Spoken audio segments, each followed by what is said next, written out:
আসসালামু আলাইকুম দর্শক শ্রোতাগণ। আজকে আমরা মুসলিমদের মধ্যে সম্পত্তি বন্টনের কিছু প্রবলেম বা সমস্যা নিয়ে আলোচনা করব।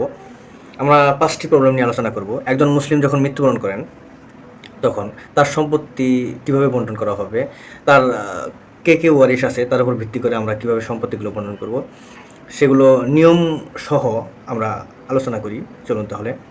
প্রথম প্রবলেম, একজন মহিলা মারা গেছে, মুসলিম মহিলা মারা গেছে। মারা যাওয়ার পর তার দুইজন ওয়ারিশ জীবিত আছে। একজন হচ্ছে হাজব্যান্ড, আরেকজন হচ্ছে বাবা।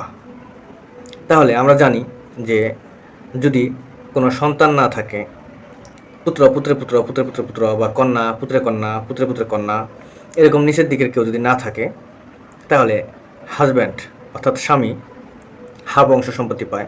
এখানে আমরা হাফ অংশ সম্পত্তি স্বামীকে দিব। আর এরকম সন্তান সন্ততি না থাকলে বাবাও অবশিষ্ট ভোগী হিসেবে সম্পত্তি পায়। এখানে আমরা দেখতে পাচ্ছি যে হাজব্যান্ডকে অর্থাৎ স্বামীকে হাফ অংশ দেওয়ার পর অবশিষ্ট সম্পত্তি থাকে হচ্ছে হাফ অংশ। ওই হাফ অংশ সম্পত্তি বাবা পাবে।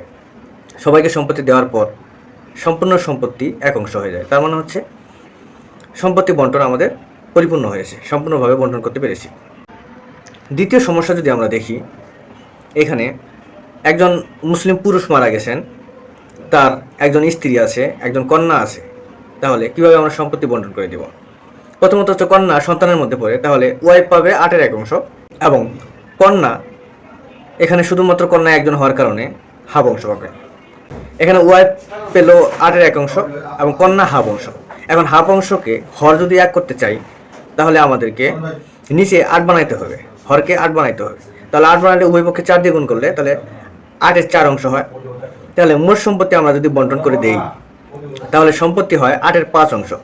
এখানে যেহেতু সম্পত্তি অবশিষ্ট থেকে যায়, তাই রদনীতি অ্যাপ্লাই করতে হবে। রদনীতি অনুসারে হাজব্যান্ড বা ওয়াইফ এর সাথে কোনো যদি ওয়ারিশ থাকে, তাহলে হাজব্যান্ড বা ওয়াইফ রদনীতি অনুসারে সম্পত্তি পায় না। বাকি যে সম্পত্তি অবশিষ্ট থেকে যায় সেটা কন্যা পাবে। তাহলে ওয়াইফ পাবে 8-এর 1 অংশ এবং কন্যা পাবে 8-এর 7 অংশ। তাহলে আমাদের সম্পূর্ণ 1 অংশ সম্পত্তি মিলে যায়, অবশিষ্ট কোনো সম্পত্তি থাকে না। একটা সমস্যা যদি আমরা দেখি, এখানে একজন মুসলিম পুরুষ মৃত্যুবরণ করেছে, সেক্ষেত্রে তার 2জন ওয়াইফ জীবিত আছে এবং একজন পুত্র জীবিত আছে। এখন 2জন ওয়াইফ এবং পুত্র, তাহলে পুত্র যেহেতু সন্তান সন্ততির মধ্যেই পড়ে, তাহলে ওয়াইফ এক বা একাধিক যাই হোক না কেন তারা 8-এর 1 অংশ পাবে এবং 8-এর 1 অংশ সম্পত্তি তারা আবার ভাগ করে নেবে। 2জন ওয়াইফ যদি ভাগ করে নেয় তাহলে 16-এর 1 অংশ করে তারা নিতে পারবে। আর যেহেতু পুত্র অবশিষ্ট ভোগী হিসেবে সম্পত্তি পায়, তাহলে 2 ওয়াইফকে 8-এর 1 অংশ দেওয়ার পর বাকি যে সম্পত্তি থাকে সেই সম্পত্তি 8-এর 7 অংশ সমস্তই সন্তান পাবে। সেক্ষেত্রে আর কোনো সম্পত্তি অবশিষ্ট থাকে না। অবশিষ্ট সমস্ত সম্পত্তি সন্তান পাবে। সন্তান পাওয়ার কারণে মূল সম্পত্তি সম্পূর্ণ অংশ বণ্টিত হয়ে যাবে। আমরা যদি আরেকটা প্রবলেম দেখি, তাহলে এখানে দেখা যাচ্ছে যে একজন মুসলিম ব্যক্তি মারা যাওয়ার পর তার 3জন কন্যা আছে এবং 2জন পুত্র আছে। তাহলে আমরা জানি যে 3জন কন্যা এবং 2জন পুত্র একসাথে থাকলে তারা 2:1 অনুপাতে রেসিডুয়ারি বা অবশিষ্ট ভোগী হিসেবে সম্পত্তি পায়। এখানে 3জন কন্যা যেহেতু আছে, তাহলে কন্যারা হচ্ছে পুত্রের অর্ধেক হিসেবে গণ্য করা হয়। তাহলে এখানে 2জন পুত্রকে আমরা 4জন কন্যা হিসেবে ধরতে পারি এবং 3জন কন্যা আছে, কন্যাকে মানে পুত্রকে কন্যায় কনভার্ট করলে তাহলে এখানে 2জন পুত্র মানে 4জন কন্যা হিসেবে। তাহলে কন্যা মোট হলো কত? ওখানে 3জন আছে এবং 4জন, তাহলে 7জন কন্যায় কনভার্ট করলে তাহলে মোট ভাগ হবে 7।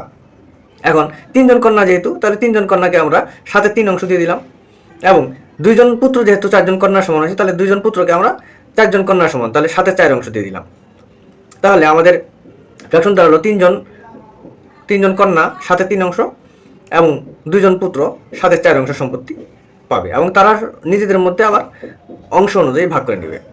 আরেকটা সমস্যা হচ্ছে, একজন পুরুষ ব্যক্তি মারা যাওয়ার পর তার 2জন কন্যা আছে জীবিত, একজন স্ত্রী এবং একজন পিতা আছে।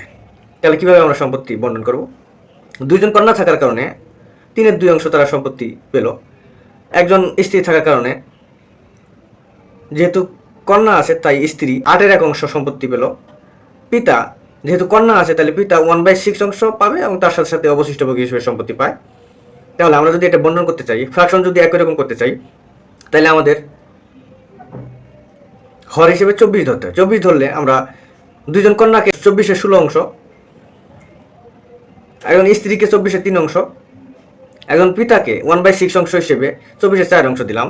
দেওয়ার পরে মোট ফ্র্যাকশন দাঁড়ালো হচ্ছে 24-এর 23 অংশ। এখন অবশিষ্ট ভোগী হিসেবে যেহেতু সম্পত্তি বাবা আবার পেতে পারে, তাহলে 24-এর 1 অংশ সম্পত্তি বাবাকে দিয়ে দিলাম। দেওয়ার কারণে আমাদের ফ্র্যাকশন 24/24 বা সম্পূর্ণ সম্পত্তি বন্টন হয়ে গেল। এভাবে মূলত সমস্যাগুলো সমাধান করতে হয়। আমরা আরও অনেক মুসলিম উত্তরাধিকারের সমস্যাগুলো সমাধান করব। আপনারা সঙ্গে থাকুন, অনেক বিষয় জানতে পারবেন ইনশাল্লাহ। আল্লাহ হাফিজ।